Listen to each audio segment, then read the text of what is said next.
Hi guys, comment allez-vous? J'espère que vous allez bien. Bienvenue sur Helen's Universe, la chaîne qui vous présente de la littérature afro et caribéenne et surtout de la littérature haïtienne. Aujourd'hui, c'est avec plaisir que je viens vous présenter un ouvrage intitulé donc Nation cannibale, un roman de Inkoli Jean Moufane, publié aux éditions de Noël il y a quelques semaines, mois. Alors, cet ouvrage est le 5e ouvrage de l'auteur. C'est un roman qui se situe entre Haïti et le Congo. Alors, ici, on va suivre un auteur qui va fuir un peu un scandale, on va dire, en Europe, qui s'appelle Faust Lozikia. Et Faust Lozikia va partir pour Haïti. Donc, il connaît plus ou moins Haïti grâce à d'autres écrivains, notamment Daniela Ferrière et pas mal d'autres auteurs haïtiens et haïtiennes. Et du coup, il se retrouve en Haïti et il fuit un petit peu un scandale qui un peu vient le déranger jusque-là. Arrivé en Haïti, il est enfin reçu dans son hôtel où il va aussi résider. Et puis à partir de là, il va rencontrer pas mal de personnes qu'il connaît. Je vais vous parler d'auteurs et d'autrices. On aura toute une ribambelle, toute une panoplie d'auteurs et d'autrices haïtiens qu'il va rencontrer sur le territoire ou qu'il aura cru rencontrer sur le territoire, pour ne pas tout vous dire. Et il va aussi rencontrer des compatriotes, comme on dit, d'autres personnes, d'autres artistes qui viennent du Congo.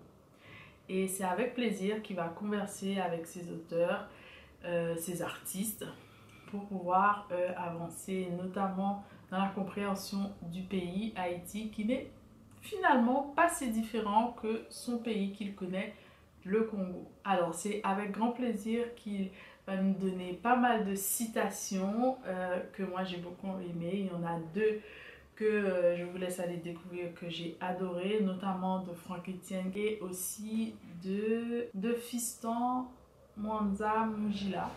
Ce sont deux vraiment extraits que j'ai beaucoup appréciés. J'ai beaucoup aimé presque tous les extraits, mais ceux-là m'ont vraiment beaucoup touché.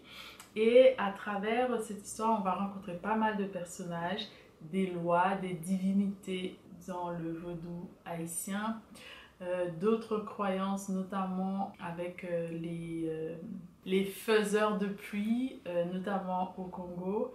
Et on va rencontrer pas mal de personnages insolites. On va partir un peu dans les croyances avec le vaudou, comment quelqu'un se fait zombifier notamment.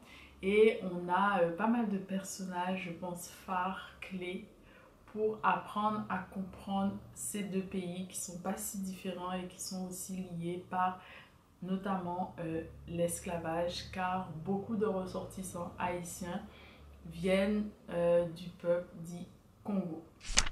C'est vraiment une histoire où on peut rire, notamment avec beaucoup de dérision, de sarcasme et pas mal d'autres choses, notamment avec une personnification très féminine de la mort, qui va se vêtir notamment avec des choses de marque, mais des marques qu'on connaît tous et toutes. Il y a une très belle description des vêtements, de son accoutrement et pas mal d'autres choses. On a la présence d'auteurs congolais, je vous disais, et d'auteurs haïtiens notamment, sans pour autant tous les nommer parce que je vais vous laisser aller découvrir. On a aussi la présence d'un art, on va dire, plus ou moins ancestral comme la capoeira, qui s'appelle le bâton en Haïti. Et j'ai beaucoup aimé aussi la présence de la politique slash et idéologie. Donc, on suit pas mal de personnages que moi, je vais vous laisser aller découvrir parce que si je commence à tout vous raconter, et bien finalement, je vais déflorer l'histoire et je pense que ça vaut le coup d'aller se lancer dans ce roman de Jean Moufane. Voilà, Nation cannibale nous explique comment des nations, les nations peuvent être des vraiment nations cannibales. Voilà. Ben, je vous laisse ici avec la présentation de cet ouvrage Et n'oublions pas que la connaissance de notre histoire, de notre littérature, de pas mal d'autres choses est aussi la clé pour nous sortir de pas mal d'autres choses. Voilà. À bientôt, bisous.